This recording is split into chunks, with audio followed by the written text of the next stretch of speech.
और मैं क्रम को आगे बढ़ाना चाहता हूँ। स्थितियाँ कई बार ऐसी होती हैं। वो कॉलेज के दो मित्र आपस में मिले बहुत दिन बाद। एक बोला कैसे कटे इतने दिन, दूसरा मित्र बोला मैंने कॉलेज के तुरंत बाद शादी कर ली। बोला ये बहुत अच्छा हुआ। बोला नहीं इतना अच्छा भी नहीं हुआ क्योंकि मुझे पत्नी बहुत झगड़ालू मिली। बोला हो फिर तो तुम्हारी जिंदगी नरक होगी। बोला नहीं इतनी नरक भी नहीं हुई क्योंकि मुझे दहेज में 25 लाख रुपए मिले थे। बोला हो फिर तो तेरे मजे आ गए। बोला नहीं इतने मजे भी नहीं आए क्योंकि उस पैसे से मैंने एक दुकान खरीद ली, लेकिन दुकान पर ग्राहक ही नहीं चढ़ता था। बोला फिर तो बहुत कठिनाई हुई होगी। बोला नहीं इतनी कठिनाई भी नहीं हुई क्योंकि थोड़े दिन बाद वो 25 लाख की दुकान मैंने 50 लाख की बेच दी। बोला हो तुम्हें तो बड़ा मुनाफा हो गया, तुम्हारे तो बल्ले बल्ले हो गई। बोला इतनी बल्ले बल्ले भी नहीं हुई क्योंकि उस 50 लाख से मैंने एक मकान ले लिया, लेकिन मकान में आग लग गई। बोला हो तुम तो बड़े दुर्भाग्यशाली निकले। बोला नहीं इतना दुर्भाग्यशाली भी नहीं निकला, पत्नी भी उसी में जल के मर गई। मामला खत्म। तो अपना मामला खत्म होने वाला है, बिल्कुल समय की सीमाएं हैं। और मैं विनोद पाल जी को आमंत्रित करना चाहता हूं, 4 पंक्तियों से आमंत्रित करता हूं कि बताएं क्या तुम्हें कितना वतन को प्यार करते हैं, बताएं क्या तुम्हें कितना वतन को प्यार करते हैं। लगा मस्तक पे हम माटी सदा सत्कार करते हैं, उतरता है नहीं कर्जा हजारों जन्म लेकर भी, नमन अपनी धरा को हम तो बारंबार करते हैं, नमन अपनी धरा को हम तो बारंबार करते हैं। और इस पवित्र धरा को हम नमन करते हैं। लाफ्टर चैलेंज का वो स्टार जो टीवी चैनल्स के माध्यम से आपके घरों तक पहुंचते हैं, आपके दिलों तक पहुंचते हैं। अनेक टीवी चैनल्स में आपने देखा होगा। भाई विनोद पाल, एक बार दोनों हाथ उठाएं, तालियों में तब्दील करें, जोरदार तालियां विनोद पाल। आपके लिए चंद कतरे लहू के लाया हूँ, मुरझा गया हूँ पर फूल खुशबू के लाया हूँ, और आप लोगों को तालियां बजानी ही होगी। मैं घर से पत्नी के पाँव छू के आया हूँ। बहुत अच्छा सुन रहे हैं आप, काफ़ी लोगों को मैं देख रहा हूँ। प्रतीक गुप्ता जी हमारे बीच में बैठे। प्रतीक गुप्ता जी बहुत अच्छे इंसान हैं। इनका बेटा स्कूल में पढ़ने गया तो मैडम सभी बच्चों से पूछी बताओ बेटे मम्मी ज़्यादा प्यार करती है या पापा ज़्यादा प्यार करते हैं। तो पहले कुछ बच्चों ने बोला नहीं जी मम्मी ज़्यादा प्यार करती है। मम्मी रोज़ सुबह उठाती है, नाश्ता बनाती है, स्कूल भेजती है, स्कूल से लेके आती है, फिर हमें खाना खिलाती है, रात को लोरी सुनाती है और सो जाते हैं। पर प्रतीक गुप्ता जी के बेटे से पूछा बेटे बता मम्मी ज़्यादा प्यार करती है या पापा ज़्यादा प्यार करते हैं। तो इनका बेटा बोला नहीं जी पापा ज़्यादा प्यार करते हैं। टीचर बोला बेटे ये बात तुम कैसे कह सकते हो। कह रही जी रात के 12 बजे वो मम्मी से पूछते मुन्ना सो गया क्या।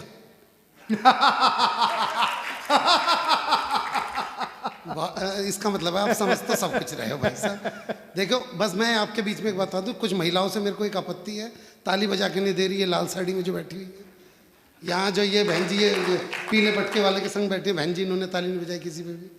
खैर मफत लाल जी की मिसेस को तो क्या ही बोलें, आज पेमेंट ही इनके हाथों से मिलनी है। तो जो तालियां नहीं बजा रही मैं बतलाऊँ, हो सकता है कुछ टेक्निकल हो, मैं बतलाता हूँ। देखो ऐसा हमारे को हर कवि सम्मेलन में एक ना एक महिला ऐसी मिल जाती है जो ताली नहीं बजा रही होती।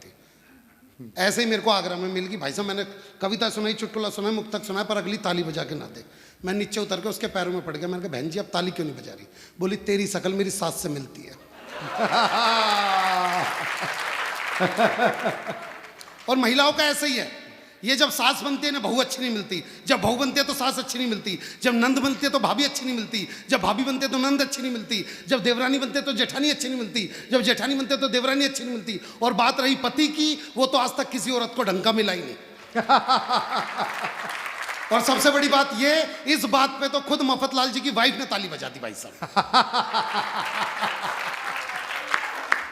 और ऐसे ही है, वो दो बसें जा रही थी हरिद्वार की तरफ। आगे वाली बस में सारी सास, पीछे वाली बस में सारी बहुएं। तो सास वाली बस खाई में गिर गई। ये देख के बहू वाली बस में एक बहू ने रो रो के हो मेरी सास, हो मेरी सास। सबने पूछा ओहो तू तो बहुत प्यार करती थी। कह रही ना मेरी वाली तो आई ना। आप बहुत अच्छा सुने। हालांकि एक समय की सीमा है जो हमारे को समय दिया गया है। मैं एक दृश्य आपकी आंखों के सामने रखना चाहता हूँ। हाँ, जी। हालांकि सब जानते हैं यहाँ पे हर एक कवि जो बैठा हुआ वो 1.5 घंटे तक पढ़ सकता है भाई साहब, 2-2 घंटे तक पढ़ सकता है, पर फिर लिफाफा भी उसी हिसाब का होना चाहिए। अब आप सुनिए, मैं आपके बीच में कुछ बस सुनाना चाहता हूँ। देखिए आपने जानते हैं दिल्ली में और हरियाणा में आज भी ऐसी प्रथाएं चलती हैं कि जहां लड़की की जब विदाई होती है, अरुण सर,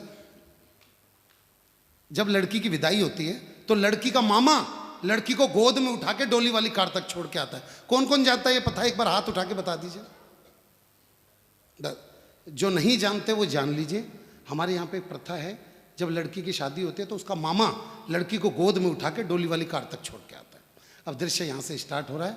लड़की का वजन 120 किलो। जिन्होंने नहीं सुना दोबारा से सुनो, 120 किलो। और दृश्य नंबर 2, लड़की का कोई सगा मामा नहीं है। तो पंडित जी ने अरे जजमान भाई लड़की को लेके जाओ। तो लड़की के बाप ने गांव के लड़कों के नाम लिए। बेटे अरुण, अरुण जी YouTube पे वीडियो देख लेना, 3:33 पे यहां पे अरुण ही खड़ा हुआ मिलेगा। तो जैसे ही बोला, अच्छा अरुण तो बचपन से उसके संग स्टापुर खेलता आ रहा है, अरुण को तो पता था ये स्टापुर पे कूदती थी तो स्टापुर के 100 टुकड़े कर देती थी। तो जैसे ही बोला बेटे अरुण उठाइए, तो अरुण एकदम मेरा तो पथरी का ऑपरेशन हुआ है। डॉक्टर बोल रहे थे जरा सा झुकेगा पथरी फट के। अच्छा ठीक है कोई बात नहीं। बेटे मफतलाल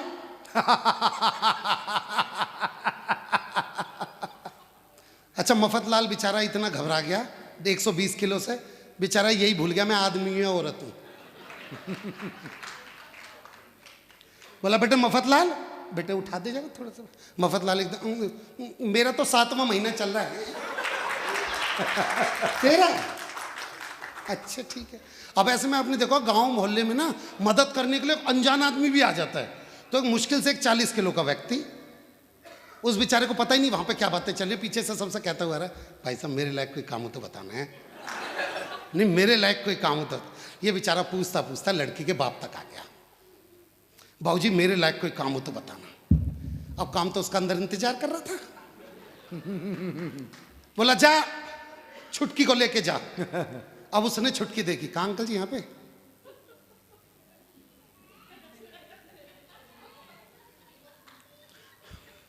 क्या करना अंकल जी?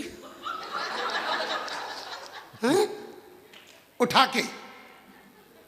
मुझसे तो नहीं उठेंगे।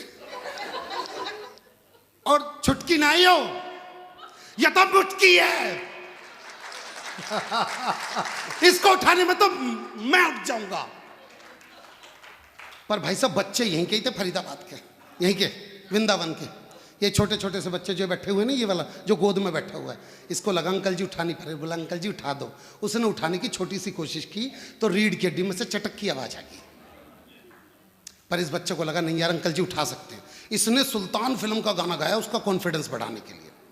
खून में तेरे मिट्टी, मिट्टी में तेरा खून, ऊपर अल्लाह नीचे धरती, बीच में तेरा जुनून। भाई साहब उसने लड़की उठा ली।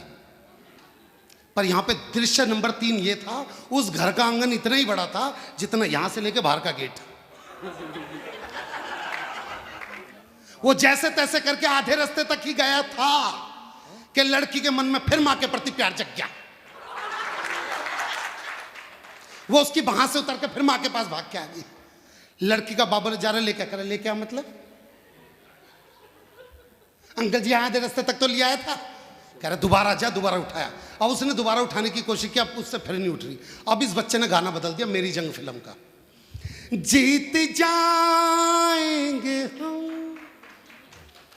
अब जिसने उठा रखी है उसकी आवाज,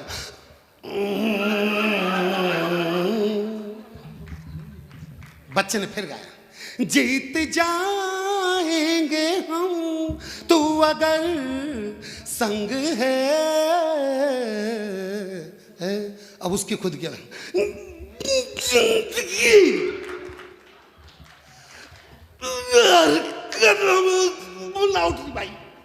थोड़ा सा आगे बढ़ा तो उस लड़की की बड़ी बहन जो कि 150 किलो की थी, उसने अपना 25 किलो का हाथ उसी कंधे पर रख दिया जिस पर पहले से 120 पड़ा था, और हाथ रख के बोली देख, ससुर को पिता की तरह देखियो, सास को मां की तरह देखियो, नंद को बहन की तरह देखियो, और देवर को बोला तू लिख के दे दे मैं गाड़ी में दे दूंगा।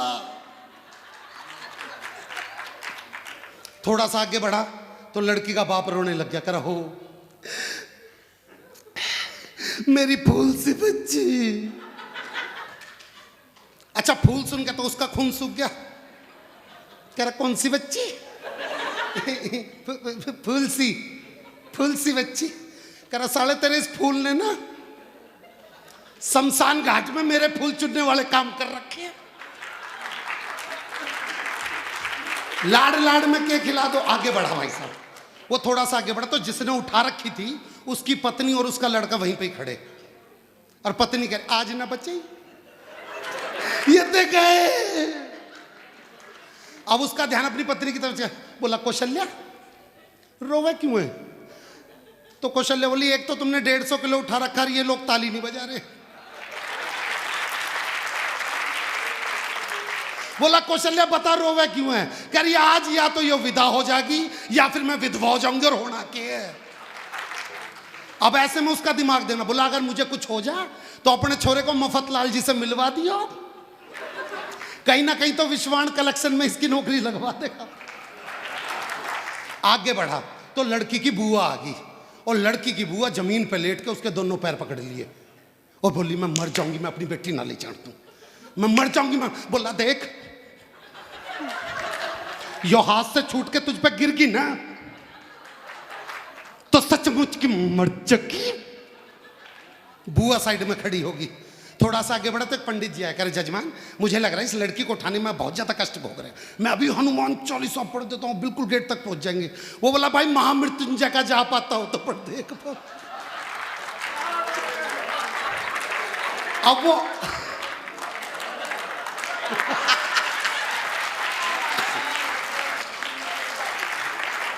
आगे बढ़ा तो भाई साहब उसे बिल्कुल डोली वाली कार दिखाई दे रही है। उसे लगा कि बस अब लड़की को इसमें बैठा दूंगा। इतने में फिर पीछे से किसी ने आवाज लगा दी, अरे भाई लड़की की दादी कुछ कहना चाह रही है। कह रहा सालो कति मेरी सुपारी उपारी ले रखी है। अब लड़की की दादी आई। लड़की की दादी भाई 1945 में पैदा हुई। लड़की की दादी बुलाई, लड़की की दादी बोली भैया क्या कह रही है? कह रहे भैया बुजुर्ग हो रहता है, सांस फूल रही है। कह रहा सालो किसी की सांस उखड़ भी तो रही है। अब दादी ने रोना स्टार्ट किया। पहले की दादी एक लाइन बोल के लड़की विदा करा देती, हो मेरी चिड़िया उड़ गई रे, हो मेरी चिड़िया। बोला किसी के तोते भी तो उड़ा रही है। अब वो डोली वाली कार तक पहुंचा, कर जल्दी से दरवाजा खोल। वो बोला अंकल जी यो गाड़ी नहीं है, 6 गाड़ी छोड़ के। वो किसी तरीके से 6ठी गाड़ी तक पहुंचा, कर जल्दी से दरवाजा खोल। उसका ड्राइवर अंकल जी, अरे बोल, वो मजाक कर रहा, वही गाड़ी थी। वो फिर दोबारा उस गाड़ी कर, तू मजाक सूझ रहा, मेरे प्राण निकल जाए, जल्दी से दरवाजा खोल। कर अंकल जी ये दरवाजा ना खुल नहीं रहा, घुमा के ले जाओगे? वो घुमा के ले जाए तो बच्चा, अंकल जी पीछे हो जाओ। कह क्यों क्या हो गया? कह अंकल जी यहाँ से गाय आ रही है। बेटा गाय ने दिखा दे, मैं केले के आ रहा हूँ, वो अपने आप हट जाएगी। उसने गाड़ी में जैसे ही लड़की को बिठाया, गाड़ी का पिछला टायर पंचर।